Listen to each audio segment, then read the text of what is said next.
విజయవాడలో డయేరియా కేసులు తగ్గుముఖం పడుతున్నాయని వైద్య ఆరోగ్య శాఖ మంత్రి సత్యకుమార్ తెలిపారు. విజయవాడలోని న్యూ రాజరాజేశ్వరిపేటలో పర్యటించిన సత్యకుమార్ ప్రతి ఇంటికి వెళ్లి సర్వే చేయించామని, నీటి శాంపిల్స్ ల్యాబ్కు పంపినట్లు తెలిపారు. పానీపూరి, వంకాయ, ఎండు చేపలు తినడం వల్లే అస్వస్థకు గురైనట్లు బాధితులు చెప్పినట్లు మంత్రి తెలిపారు. అయితే మొదటి విడత టెస్టులో ఇలాంటి సమస్య లేదని, మరోసారి శాంపిల్స్ ను ల్యాబ్కు పంపినట్లు తెలిపారు.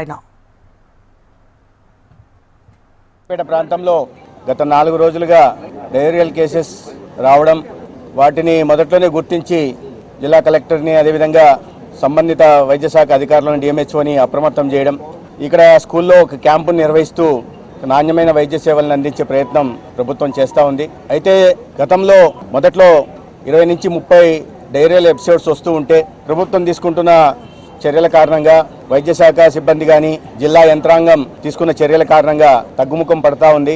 అయినప్పటికీ కూడా కొన్ని చోట్ల ప్రధాన కారణంగా చూస్తే, కొన్ని చోట్ల నీరని, పానీపూరి తినడం వల్ల అని, కొన్ని చోట్ల వంకాయతో కలిపిన ఎండు చేపలు తినడం కారణంగా కానీ, లేదా మొన్నటి తినడం కారణంగా రకరకాలుగా చెప్తున్నారు. అయితే వీటిని అనేక రకాల వాటర్ శాంపిల్స్ని, స్టూల్ని కూడా శాంపిల్స్ తీసుకోవడం, పరీక్షల కోసం పంపడం జరిగింది.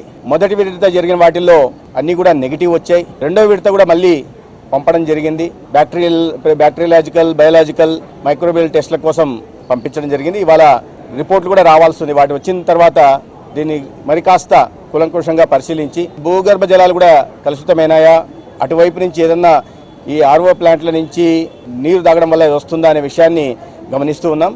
అయితే ఈ పరీక్షల రిపోర్ట్లు వచ్చిన తర్వాత వీటి మీద ఒక నిర్ణయం తీసుకుని దానికి తగిన విధంగా జాగ్రత్తలు తీసుకుంటాం. భవిష్యత్తులో కూడా ఇటువంటి పరిణామాలు మళ్ళీ రాకుండా చూసుకునే జాగ్రత్తలు కూడా తీసుకుంటాం.